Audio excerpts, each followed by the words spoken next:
अस्सलाम वालेकुम dear students. आज हमने अपना डिस्पेंसर का नेक्स्ट टॉपिक डिस्कस करना है, वो है asthma.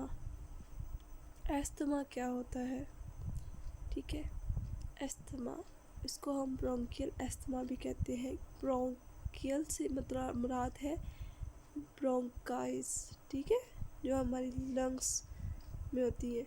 Asthma is a long term condition affecting the Airways, मतलब कि जो हमारी एस्थमा है वो एक लॉन्ग टर्म कंडीशन है, मतलब एक काफ़ी देर से हमारी ये डिज़ीज़ होती है जो हमारी एयरवेज को आहिस्ता आहिस्ता अफेक्ट करती है।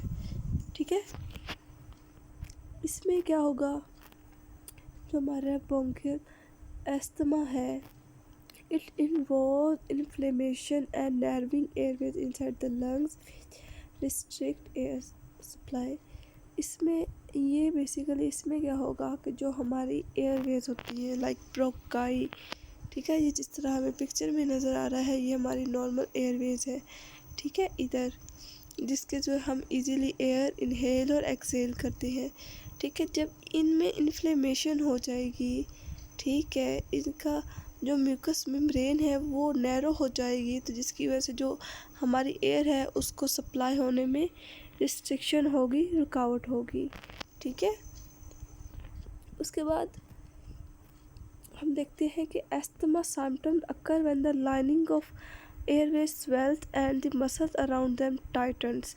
Mucus then fill the airways, further reducing the amount of air with and the air with passes through. इसमें इन्होंने क्या कहा है कि हमारा इसमें क्या होगा कि जो एयरवेज के अंदर लाइनिंग होगी वो स्वेल हो जाएगी। ठीक है, जिस तरह ये नॉर्मल है, ये नॉर्मल है और उसके साथ जो है वो हमारा क्या है, स्वेलिंग हुई हुई है। ठीक है, एयरवेज की लाइनिंग, और जो इसमें अंदर मसल्स अटैच होंगे वो भी कंस्ट्रिक्ट हो जाएंगे, कॉन्ट्रैक्ट हो जाएंगे। ठीक है, जिसकी वजह से हमारी एयर पास नहीं होगी, और इस सिचुएशन को हम ब्रोंकाइटिस भी कहते हैं। ब्रोंकाइटिस जिसमें होगा उसको बेसिकली एस्थमा का इशू भी होगा।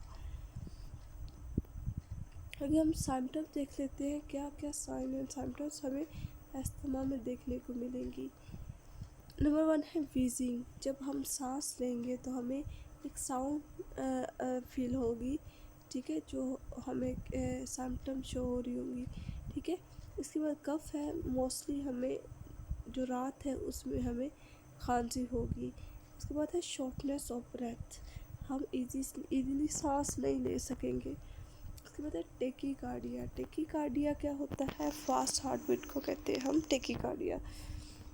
उसके बाद डिफ़िकल्टी ब्रीथिंग होगा, हमें इजीली हम एयर इनहेल नहीं कर सकते और ना ही एक्सहेल कर सकते हैं।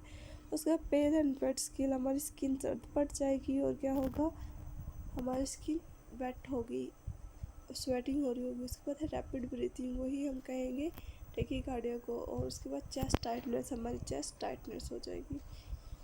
उसके बाद नेक्स्ट है एस्थमा अटैक्स। ठीक है, किस तरह जो हमारा एस्थमा है, ठीक है, कौन सी ऐसी सिचुएशन होगी जिसकी वजह से हमें एस्थमा हो सकता है।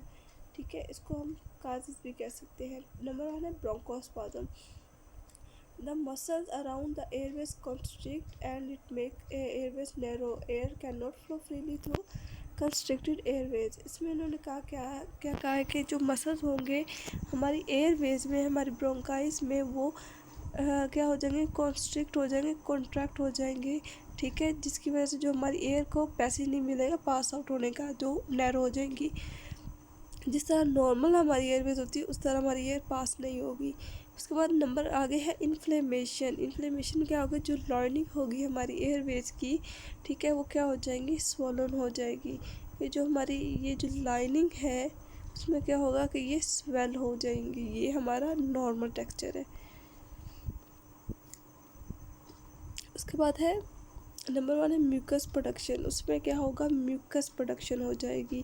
ठीक है, नंबर 1 पहला तो नैरो हो जाएंगी एयरवेज, फिर उसमें म्यूकस प्रोडक्शन होगी जिसकी वजह से हमारी एयर नहीं पास आउट, जिसकी वजह से हमें सांस लेने में मुश्किल होगी। क्यों? क्योंकि हमारी ऑक्सीजन अंदर नहीं जा सकेगी और हमारी कार्बन डाइऑक्साइड बाहर नहीं आ सकेगी। आगे है काजेज ऑफ एस्थमा। ठीक है, क्या वजूहात हो सकती है एस्थमा की।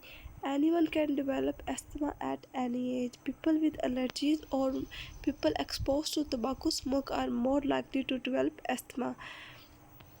ठीक है, इसमें उन्होंने कहा है कि जिनको एलर्जी हो किसी भी चीज़ से, लाइक डस्ट से एलर्जी हो, ठीक है, और उसके अलावा वो स्मोकिंग करते हो, तो वो क्या डेवलप करेंगे, वो अस्थमा कर सकते हैं, चांसेस है उसके।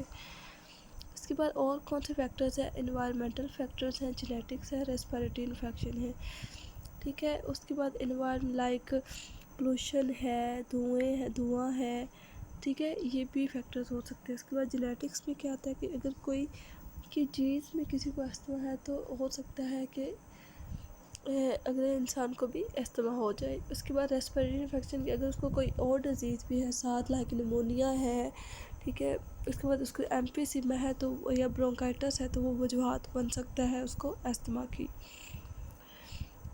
आगे हम डायग्नोसिस और ट्रीटमेंट पढ़ते हैं, किस तरह हम इसको डायग्नोस कर सकते हैं।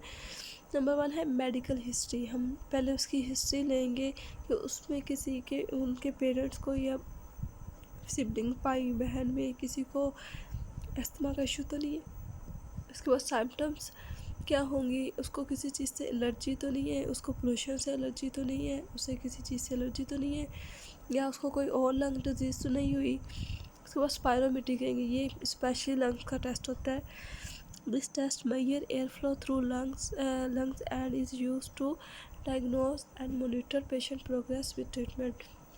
ये एक टेस्ट है जिसमें हम क्या करेंगे, एयर फ्लो को चेक करेंगे लंग्स में, ठीक है, और ये इसके थ्रू हमें पता चल जाएगा कि जो हमारी ट्रीटमेंट है या कोई डिजीज़ है उसकी क्या प्रोग्रेस है, वो किस ग्रेड तक पहुंच गई है। उसके बाद हम चेस्ट एक्सरे करेंगे, ब्लड टेस्ट करेंगे और स्किन टेस्ट करेंगे, ठीक है, जिस तरह हमने ये पल्मोनरी ट्यूबरकुलोसिस में किया था, ठीक है, जो हमें बताएंगे क्या इन्फेक्शन है इसमें। ट्रीटमेंट क्या हो सकता है, ब्रोंकोडायलेटर्स देंगे, इनहेलर्स होते हैं ये बेसिकली, ठीक है, जिसके थ्रू हम थोड़ी देर के लिए अपनी एयरवेज को रिलैक्स कर सकते हैं, जिसके लिए हमारी एयर जो है इजीली पास हो जाती है। एंटी इन्फ्लेमेटरी ड्रग्स देंगे, these medicine reduce swelling and mucus production in the airways, these make it easier for air to enter and exit the lungs. ये जो सोजश होंगी ब्रोंकाइस की उसको कम कर देंगे, और जो म्यूकस उसमें प्रोडक्शन हो रही है हमारी एयरवेज में उसको भी कम कर देंगे, जिसकी वजह से हमारी जो एयर है वो इजीली एंटर हो सकती है लंग्स में। प्रिवेंशन क्या हो सकती है, किस चीज़ से हम एहतियात करेंगे तो हमें अस्थमा अटैक नहीं होगा, ठीक है, जिस तरह पोल्यूशन से अवॉइड करना चाहिए अस्थमा पेशेंट को, फैटी फूड से करना चाहिए, स्मोकिंग नहीं करनी चाहिए, डस्ट से होना चाहिए, और केमिकल्स से दूर रहना चाहिए, पेट्स फालतू जानवर से दूर है, और जेनेटिक्स है, ठीक है, और उसके बाद बैक्टीरिया और वायरस, ये ऐसी सब्सटेंस हैं जो कि ट्रिगर करते हैं अस्थमा को, ठीक है। आज का हमारा टॉपिक कंप्लीट हुआ, नेक्स्ट हम फर्दर डिस्कस करेंगे। ओके, अल्लाह हाफिज़।